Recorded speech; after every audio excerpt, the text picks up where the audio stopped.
আসসালামু আলাইকুম ওয়া রাহমাতুল্লাহ। বিবাহোত্তর ওলিমা সুন্নাহ সম্মত আয়োজনের সুষম নির্দেশনা। আজকে আমরা কথা বলবো বিবাহের পরে যে ওলিমা করা হয় এটি কিভাবে করতে হবে এবং কিভাবে করলে সুন্নাহ সম্মত হবে, এই বিষয়ে আজকে কথা বলবো ইনশাআল্লাহ। এর বেশ কয়েকটি বিষয় রয়েছে, আমরা ধাপে ধাপে বলার চেষ্টা করব। প্রথম বিষয় হচ্ছে মেলামেশার পর 3 দিন পর্যন্ত ওলিমা স্থায়ী থাকবে। আনাস রাদিয়াল্লাহু আনহু হতে বর্ণিত, তিনি বলেন, নবী সাল্লাল্লাহু আলাইহি ওয়াসাল্লাম সাফিয়াকে বিবাহ করলেন এবং তার মুক্তিপণ তার মোহর নির্ধারণ করলেন এবং 3 দিন ওলিমা খাওয়ালেন। দ্বিতীয় বিষয়, ওলিমার জন্য সৎ ব্যক্তিদের যেন দাওয়াত দেওয়া হয়, চাই তারা গরিব বা ধনী হোক। আল্লাহর রাসূল সাল্লাল্লাহু আলাইহি ওয়াসাল্লাম এর বাণীর ভিত্তিতে তুমি শুধুমাত্র মুমিন ব্যক্তির সাথী হবে আর শুধুমাত্র আল্লাহ ভীরুরা তোমার খাদ্য খাবে। তৃতীয় বিষয়, একটি ছাগল বা তার বেশি ছাগল দ্বারা ওলিমা দিবে যদি সক্ষমতা হয়।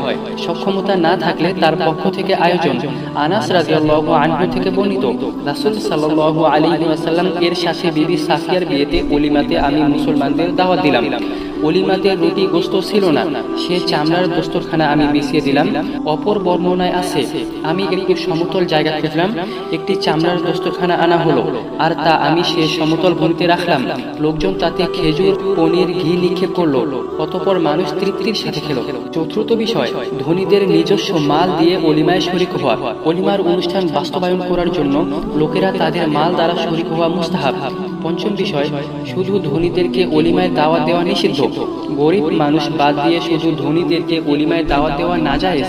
রাসূল সাল্লাল্লাহু আলাইহি ওয়াসাল্লাম এর বাণী হলো, খাদ্যের মধ্যে নিকৃষ্ট খাবার ওই ওলিমার খাবার যাতে শুধু ধনীদেরকে দাওয়াত দেওয়া হয়।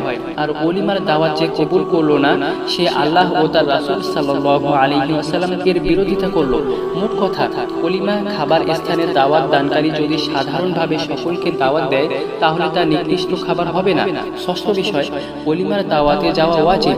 যাকে ওলিমায় দাওয়াত দেওয়া হয় তার ওলিমার অনুষ্ঠানে উপস্থিত হওয়া ওয়াজিব। এ সম্পর্কে দুটি হাদিস।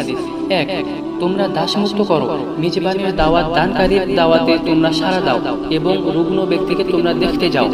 দুই, তোমাদের কাউকে যদি ওলিমাতে দাওয়াত দেওয়া হয় সে যেন তাতে আসে, চাই বিবাহ অনুষ্ঠান বা অন্য কোনো অনুষ্ঠান।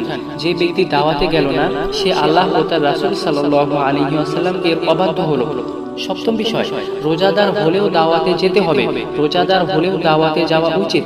রাসূল সাল্লাল্লাহু আলাইহি ওয়াসাল্লাম বলেছেন, যখন তোমাদের কাউকে কোনো খাদ্যের জন্য দাওয়াত দেওয়া হয় তখন সে যেন তাতে যায়, যদি রোজাদার না হয় যেন খায়, আর রোজাদার হলে তাহলে যেন দোয়া করে। অষ্টম বিষয়, মেজবানের জন্য ইফতার করা। দাওয়াতকৃত ব্যক্তি যেন কোনো নফল রোজা রাখলে ইফতার করতে পারে।